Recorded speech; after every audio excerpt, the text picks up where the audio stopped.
Golden স্যাব্রাইটের বাচ্চা 6 piece আছে, লাগলে যোগাযোগ করুন চট্টগ্রাম শহরের মধ্যে। আর ব্রাহ্মার বাচ্চা আছে আল্লাহর রহমতে 5 পিস, লাগলে অবশ্যই যোগাযোগ করবেন চট্টগ্রাম শহর। দেখুন ব্ল্যাক কোচিং, আর এখানে আছে যে দুইটা মেল ফিমেল আল্লাহর রহমতে। তো মেয়েরা কেমন আছেন আপনারা? আশা করি সবাই ভালো আছেন। আমার একটা নতুন ব্লগ আপনাদের সবাইকে স্বাগতম। তো আজকে দেখবো যে আমার যেই শৌখিন মুরগিগুলো আছে ওগুলোর মধ্যে কিছু ডিফারেন্ট আছে, ওগুলো দেখাবো। তো চলুন দেখে আসি।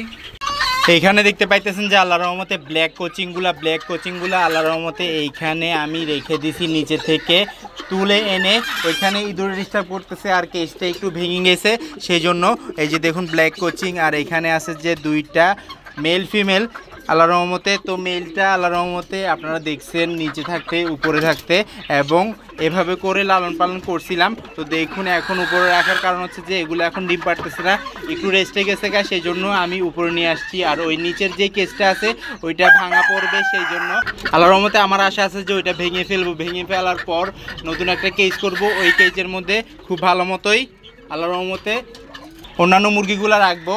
তো এখানে malted coaching, black coaching, silver coaching হয়ে থাকে। আমার কাছে ব্ল্যাক কোচিং আছে। মল্টেড কোচিং ছিল ছোট অবস্থায়, যখন 3টা ফিমেল বাচ্চা ছিল ওইখান থেকে একটা মারা গেছে, পরবর্তীতে আরগুলো বড় হয়েছে। বড় হওয়ার পর একটা মেল সংগ্রহ করছি। মেলটাকে দেখে, এই যে দেখুন মেলটা কর্নারে আছে। এগুলোর পায়ের পশমগুলো দেখুন একবার কতটা বড় বড়, একবারে ব্রাহ্মণের মতো। এই যে দেখুন পায়ের নখগুলো বড় হয়ে গেছে, পায়ের নখগুলো কাটতে হবে। আর পায়ের নখ যদি আপনি কেজের মধ্যে রাখতে রাখতে বড় হয়ে যায় তাহলে কাটতে পারবেন সমান অনুযায়ী, সেজন্য আল্লাহর রহমতে একটু কেয়ার করে কাটবেন। আর এই যে দেখুন এখানে ব্ল্যাক কোচিং আর একটা আছে সিলভার কোচিং, ওটাও দেখাই। তো ব্ল্যাক কোচিং দেখানো শেষ হয়ে গেছে, এখন দেখুন সিলভার কোচিংয়ের মেলটা কতটা সুন্দর। সিলভার, তারপরে ইয়েলো কালার, রেড কালার এগুলো হয়ে থাকে।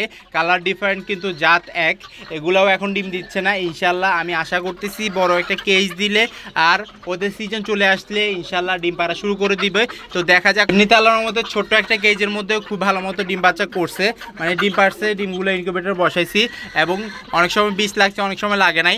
আর এখন আমি উপরে রাখছি কারণ হচ্ছে নিচের কেজটা একবারে সব কিছু ভেঙে গেছে, মানে যেই জালি দিয়ে লাগাইছিলাম লোহার জালিটা ভেঙে গেছে, সেই জন্য আমি এটাকে আবার নতুন করে তৈরি করার জন্য এগুলাকে আলাদা করে রাখছি। আল্লাহর রহমতে দেখুন এইখানে সিলভার কালার মেল যেটা দেখতে পাইতেছেন, ওইখানে ব্ল্যাক কালার যেই মেলটা দেখতে পাইছেন, ওই দুটোটা আমার ইনপুট করা, মানে আমার খামারে আসা। আর অন্যান্যগুলো আমার এখানে বাচ্চাগুলো বড় হয়েছে এবং ডিম পাড়ার বয়স হয়েছে, তখন গিয়ে মেলটা আনছি। মেল ফিমেল কনফার্ম হয় নাই, শুধু মেল ফিমেল কনফার্ম হয়েছে যে গোল্ডেন স্যাব্রাইট, সিলভার স্যাব্রাইট এগুলোর মধ্যে। এই যে দেখুন একবারে সম্পূর্ণ সিলভার কোচিং, সিলভার কালার। এগুলো সিলভার কালার থাকে, ব্রাহ্মার মতো পশম থাকে। আর যখন দাঁড়ায় বসে একবারে ফুটবলের মতো লাগে, দৌড়ালে তো আরও অনেক কিউট লাগে। দেখুন মাশাল্লাহ। তো এই যে দেখুন আল্লাহর রহমতে গোল্ডেন স্যাব্রাইটের বাচ্চা 6 পিস আছে, লাগলে যোগাযোগ করুন চট্টগ্রাম শহরের মধ্যে। আর ব্রাহ্মার বাচ্চা আছে আল্লাহর রহমতে 5 পিস, লাগলে অবশ্যই যোগাযোগ করবেন চট্টগ্রাম শহরের মধ্যে, ইনশাল্লাহ নিয়ে যেতে পারবেন। গোল্ডেন স্যাব্রাইট খুব এরকম কালার হয়ে যাবে। এইটারই বাচ্চা ফুটছে এইবার, কারণ হচ্ছে যে আমার যে আগের যে পেয়ারটা আছে ওইটা ডিম দেয় নাই, সেই জন্য এটাই ডিম দিছে। এটা ডিমগুলো আমি ইনকিউবেটরের মধ্যে ফুটাইছি এবং ওইখান থেকে 6টা বাচ্চা ফুটছে। তো একদিন বয়সে নিতে পারবেন ইনশাল্লাহ, লাগলে তাড়াতাড়ি যোগাযোগ করুন। গোল্ডেন স্যাব্রাইট এখানে কি বলবো আপনাদেরকে, এটা হচ্ছে যে ভ্যারাইটিস একটা কেজ, যে কেজের মধ্যে সেরেমা আছে, পলিশ ক্যাপ আছে, সিলভার স্যাব্রাইট আছে। দেখুন silver Sebright mail, polish cap হচ্ছে যে ফিমেল, আর সেরেমা হচ্ছে যে ফিমেল। তো সেরেমা একটা রাখছি, এখানে হোয়াইট কালারটা রাখি নাই, একবারে ব্রাউন কালার যেটা আছে ওইটা রাখছি। আল্লাহর রহমতে দেখুন কতটা সুন্দর সিলভার স্যাব্রাইটটার সাথে যদি আমি একটা ফিমেল পেয়ার দিতে পারতাম, অনেক ভালো একটা বাচ্চা বের হইতো এবং কালারফুল বাচ্চা বের হইতে পারতো। তো ফিমেলটা আমি খুঁজতেছি ইনশাল্লাহ। আর কিছু অর্থেরও সমস্যা আছে, অর্থ যদি কালেকশন হয়ে যায় ইনশাল্লাহ নিয়ে ফেলবো। আর এখান থেকে ডিম বাচ্চা বিক্রি করার পর ইনশাল্লাহ সব কিছু করে ফেলবো মাশাল্লাহ। তো এখানে দেখুন, এখানে এটা হচ্ছে যে ফিমেল, পিছনেরটা হচ্ছে যে ফিমেল, আর এখানে যেটা আছে ওটাও ফিমেল মাশাল্লাহ। তো এখানে এখান থেকে খুব তাড়াতাড়ি মেল ফিমেল আলাদা করে ফেলবো, যেইটার সাথে পেয়ার ওইটার সাথে দিয়ে দিব ইনশাল্লাহ। আল্লাহর রহমতে এখান থেকে ডিম পাচ্ছি রেগুলার। পলিশ ক্যাপ একটা ডিম পারে, তারপরে সেরেমা একটা ডিম পারে। সেরেমার ডিমগুলো হয় যে আল্লাহর রহমতে ছোট ছোট টাইপের, আর পলিশ ক্যাপের ডিমগুলো হয় যে লম্বা লম্বা টাইপের। আর এগুলোর ডিমগুলো ফুটলে বাচ্চাগুলো কেমন হয় সেটা বলি। বাচ্চাগুলো ফুটফুটে কালার এবং সেরেমার সাইজ হয়ে থাকে। দেখুন ঝুটিটা কিন্তু একবারে সম্পূর্ণ সিলভার স্যাব্রাইটের হয়। সিলভার স্যাব্রাইট এবং গোল্ডেন স্যাব্রাইট দুটোটাই আমার কাছে সবচেয়ে প্রিয় এবং অনেক ভালো লাগে। এই দুইটাকে আমি কেজের মধ্যে রেখে দিছি। তো কেজের মধ্যে রাখলে একটু বড় দেখে এবং বাইরে খাবার দাবার দেওয়া যায় এরকম কেজের মধ্যে রাখবেন, তাহলে মুরগিগুলো সুস্থ থাকবে এবং খাবার দাবার দিতে সুবিধা হবে আপনার।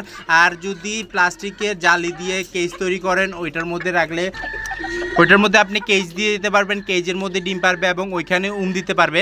অনেক শৌখিন মুরগি আছে যে যায়, যেমন শেরেমা, তারপরে গোল্ডেন স্যাব্রাইট যায় মাঝে মধ্যে, তারপরে আবার মডার্ন গেমও যায়। শৌখিন মুরগির মধ্যে আল্লাহর রহমতে জাপানিজ ব্যান্তাম আছে, জাপানিজ ব্যান্তামও যায়। আমার এখানে ডিম পারছিল, চলে গেছিল। এই যে দেখুন কতটা সুন্দর মাশাল্লাহ। তো ফুটফুটে রঙের এগুলা আলহামদুলিল্লাহ। এই যে দেখুন আলহামদুলিল্লাহ অনেকটা সুন্দর। সিলভার স্যাব্রাইট আর গোল্ডেন স্যাব্রাইটের মধ্যে তফাৎ হচ্ছে যে গোল্ডেন স্যাব্রাইটের ঝুঁটিগুলো কিন্তু অনেক লম্বা, আর হচ্ছে যে সিলভার স্যাব্রাইটের ঝুঁটিটা একটু ছোট টাইপের, কিন্তু কোয়ালিটি সেম। ওদের চোখগুলো কালো থাকবে, অন্যান্য মুরগির চোখগুলো লাল থাকে, তারপরে অনেকগুলো ব্রাউন থাকে, কিন্তু সিলভার স্যাব্রাইট এবং গোল্ডেন স্যাব্রাইটের চোখগুলো কালো থাকে মাশাল্লাহ।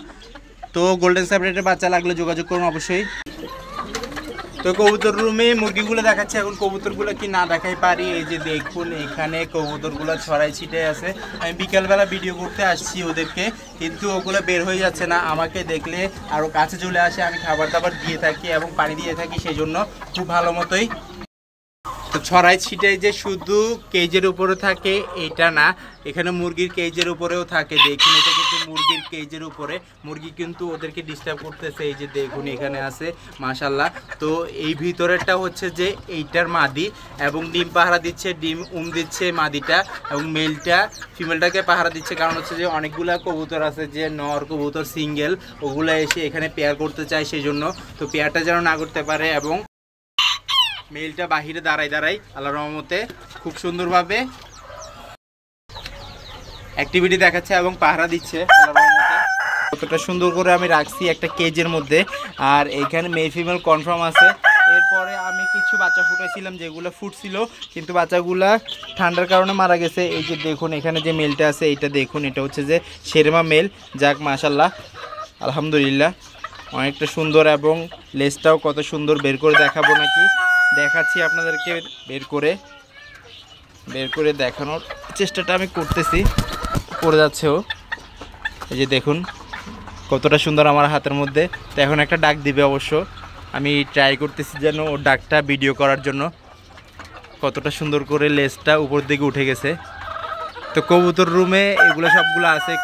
আমার ভিডিও যদি ভালো লাগে থাকে লাইক কমেন্ট শেয়ার করবেন, যারা সাবস্ক্রাইব করেনি সাবস্ক্রাইব করে দিবেন, আর যারা সাবস্ক্রাইব করছেন তাদের অসংখ্য ধন্যবাদ।